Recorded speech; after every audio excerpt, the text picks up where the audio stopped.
Welcome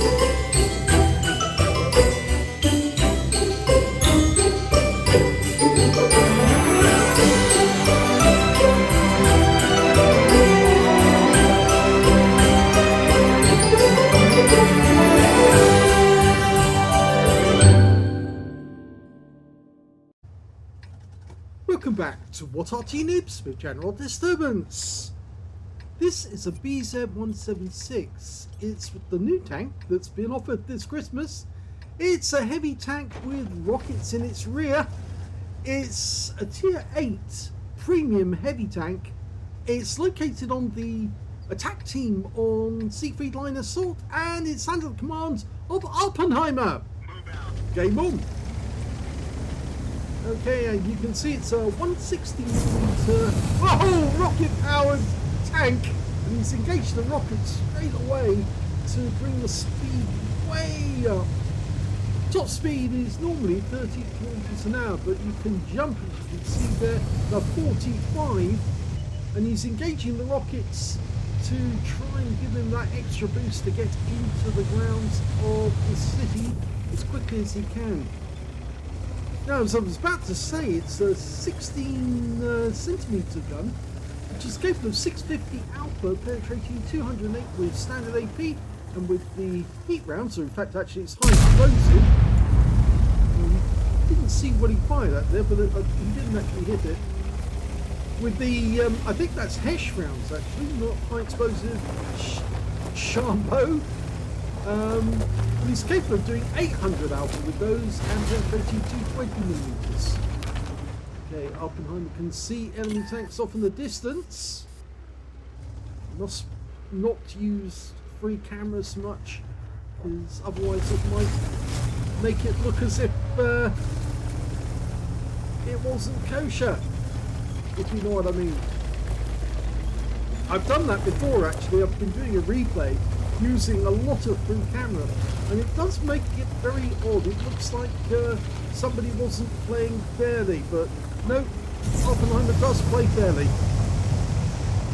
Now, if you've wondered why there's very few replays coming out just recently, they're rather sporadic. The reason behind that is I've actually been playing the game, and as you may know if you've seen my accounts, I've actually got 5 separate accounts. 4 in the UK, or 4 in the EU, and 1 on NA. And in fact, I've actually got 2 on NA, but I rarely use one of them. And all enemy tank. Now, he's lining this one up for a shot, but he was thinking about what he might do. Okay, didn't take the shot. For the T-30, you nearly need to aim for the top, but ooh, that hurts. 700 off that shot. Well, he's only firing the HESH actually, or the special rounds. Well, we'll call it HESH anyway, but it's high explosive shells. Okay, it's reloaded. The standard reload is 23 seconds, I think, according to my notes. 23.97. And if you're wondering why there's so few mods on this, it's actually, they just did an update this morning, and unfortunately I haven't got the mods lined up, so this is a virgin replay. Okay, but he's not getting any business there, so he needs to go elsewhere if he's going to get some damage on the enemy. Well, you're in the way, so go round you with his new skin and his rockets on top of him. They did think about making tanks with rockets on top actually. The British even considered them for a while. Okay, well, he's using his rockets, they've recharged. And then they keep going for about, was it 6 seconds or thereabouts? And then they die. And then you have to wait for them to recharge. Oh, got spotted there though. Remember, this is an assault game, so the idea is to capture the cap within 10 minutes, or kill all the enemy tanks in the process. They've already got 3, just got spotted again, so somebody can see him, and that was the enemy Arty. And then Uda's just fired around it. So we know generally where the enemy Arty is. He's up the other end. There's a K91 behind that mound. But the Star makes very short work of him. No, it was the Heshpan. Heshpan fired the K91 and took him out with a Hesh round. There's the units. Oh, that was a big hit. Sorry about the coughing there. That was a really big hit there for 774. Reloading his Hesh round there. It takes such a long time to reload. But with 800 alpha, that means that was a low roll. But he does get a high roll on the Pershing. Now I imagine his bill is going to be quite expensive at the end of this game, because he's used so many Hesh rounds, but there again, he wants to get the damage. Oh, then the enemy Arty, he'll have that. Oh, no he doesn't. That's not fair. That was a very quick kill steal, but there's not many enemy left. There's only 6 of them, and one of them's just around the corner. Hello, Mr. Brother. And he's out the game now. That was a rather quick and brutal kill. Oh, but that wasn't very nice, because the gorilla just tore apart our Barras. So you might as well use the wreck as cover. Now, somewhere up there is the gorilla. Oh, there he is, making a dash. Yes, and he gets a hit, and it's a high roll, 852. There's only 4 enemies left now. They could easily win this game, and there's still 4 minutes to go, so this could be quite good fun now. Trying to shake his gun to aim properly. They seem to be congregating in the cap area, or near the cap. That sounded like the T174 just firing his main gun. Now, can we get a shot through here? Yes, we can. Hello, Mr. E4. Oh, when he got a fire, he fired it into the engine bay and it ripped the fuel tanks.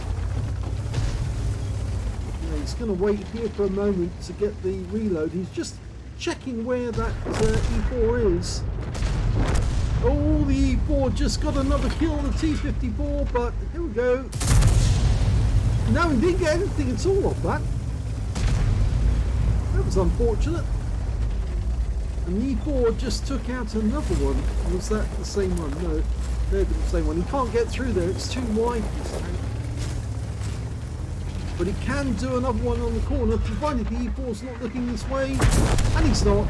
And that's it. That's the end of the game. He's done it.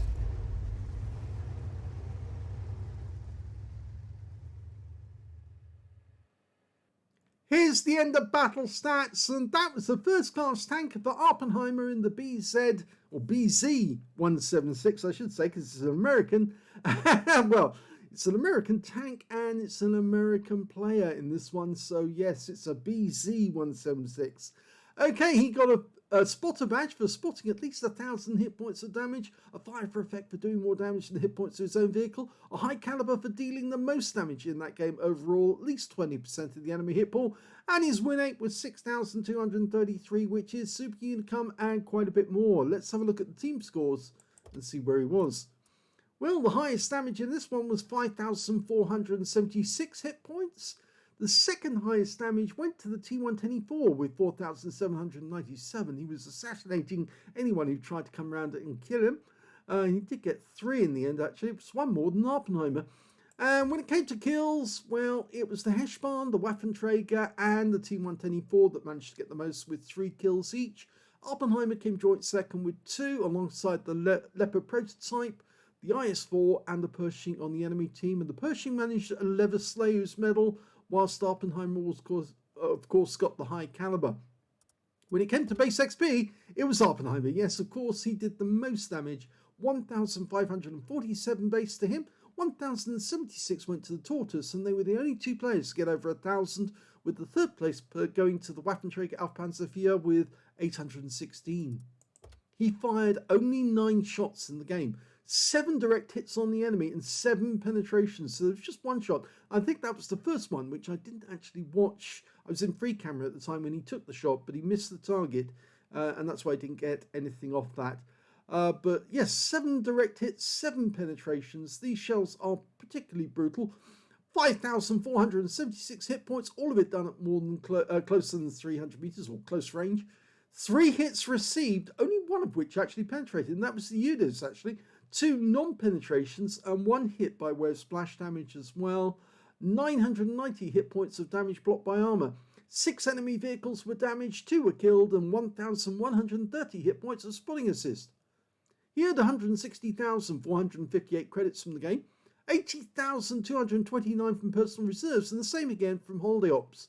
His grand total was 320,916 credits for the game, and after repair, ammunition, resupply and consumables, and even though he did use premium ammo, it's still not that expensive, so he did make a profit of 213,432 credits overall. 2,320 for the battle XP, 232 for this being a premium vehicle, and 2,320 from personal reserves took away 4,873 experience points altogether. He said this was a bit of city fun. Well, it certainly is fun, and it's nice actually seeing somebody who knows how to handle this tank. A lot of players have been playing their BZ-176, as I should say, but they haven't been playing it well because they're more in love with the rockets than they are with what that gun can do. That 16cm monster. It is quite a monster, especially if you're using Hesh rounds and getting that sort of damage. Is it as you know, big as it's all meant to be? Well, it's not OP because obviously it can be taken down. You're seeing lots of games where people are taking out their BZ-176s and they're getting caught out because they've got a very long reload. It is long, 23.97 seconds. I didn't mention exactly what Awppenheimer's reload time was, mainly because I haven't got the mods, so I can't see exactly how much he's got. But the problem is a lot of players are getting caught out whilst they're reloading, and they can't use the rockets to get out of the way quick enough if they wanted to. I've even seen one player actually in a game where I was Arty, and he hit the rockets and pinned himself against a bunker, which just made it so easy for the rest of us just to land as many Arty shells on him as we could to quickly get him out the game. So yes, it is a novel tank, but it only really works if you know what to do with it. And Awppenheimer obviously does, because he had the sense to take a few shots in the city, but then get out of the city using the rockets and then find a different way of getting in to get at the enemy tanks. And that earned him a high caliber and a spotter, so very nicely done. Won't be long before he sends us an ace tanker, at least I suspect he will. If you enjoyed that replay, please give this video a like, do subscribe to our channel, leave a little comment down below because it feeds the algorithm, and thank you for watching.